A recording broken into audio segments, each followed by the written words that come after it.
کہ ہمارا جو چیف جسٹس آف پاکستان ہے، میں آپ کو ایک مثال دوں کہ ہمارے آئین میں لکھا ہے کہ بھائی جس شخص کو آپ گرفتار کریں گے وہ 24 گھنٹے کے اندر آپ مجسٹریٹ کے سامنے اسے پیش کریں گے، جس کو آپ ڈیٹین کریں گے. یہ آئین میں لکھا ہے اور یہ پوری دنیا کا ایک اصول ہے کہ آپ نے ایسا کرنا ہے.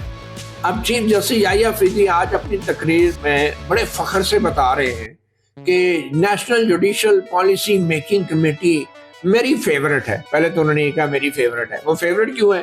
کیونکہ شاید اب وہ واحد ادارہ ہے جس میں چیف جسٹس آف پاکستان کے عہدے کا تھوڑا بہت پروٹوکول رہ گیا ہے، تھوڑا بہت لوگوں کو پتہ چلے کہ یہ پاکستان کی عدلیہ کا سربراہ ہے. وہ واحد ادارہ ہے national judicial policy making committee. ادارہ کیا ہے؟ ایک فورم ہے، ایک میٹنگ ہے، ایک NGO ہے. وہ اکٹھے ہوتے ہیں چاروں ہائی کورٹس کے چیف جسٹس اس کی سربراہی کرتے ہیں اور ڈیسائیڈ کیا کرتے ہیں؟ ڈیسائیڈ یہ کرتے ہیں کہ جناب یہ فیصلہ ہوا ہے کہ آئندہ جو شخص بھی پاکستانی جو ہے وہ ڈیٹین ہوگا اس کو 24 گھنٹے میں عدالتوں کے سامنے پیش کیا جائے گا.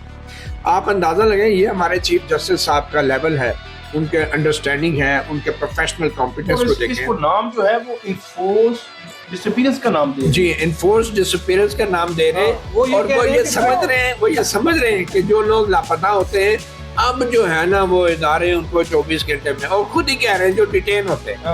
اور بھائی جب وہ ادارے مانتے ہی نہیں ہے کہ ہم نے ڈیٹین کیا ہے، ہم نے اریسٹ کیا ہے، تو وہ آپ کے national judicial policy making committee ہو جو آپ کے آئین کو نہیں مانتے، جو آپ کے عدالتوں کے احکامات کے، آپ کے لاپتہ افراد کے کمیشن کے پروٹیکشن آرڈرز کو نہیں مانتے.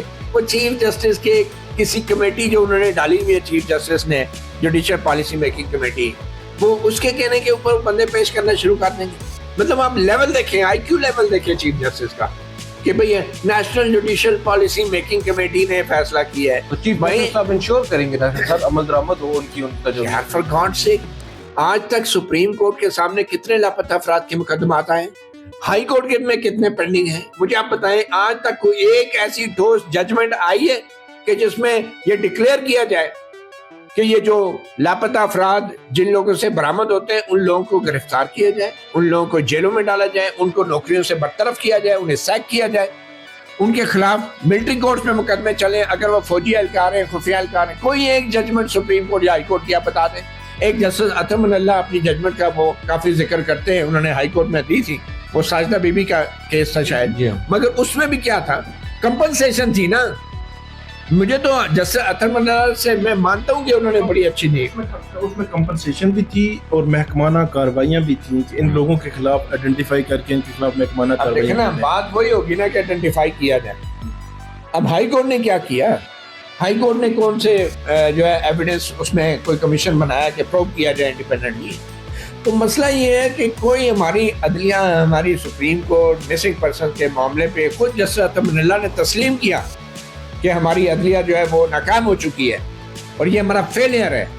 ہم جو ہے لاپتہ افراد کے، لواحقین کے امیدوں پر، توقعات پر پورا نہیں اترے اور یہ ہمارے جسٹس سسٹم کا فیلئر ہے. یہ جسٹس عطا من اللہ نے کہا.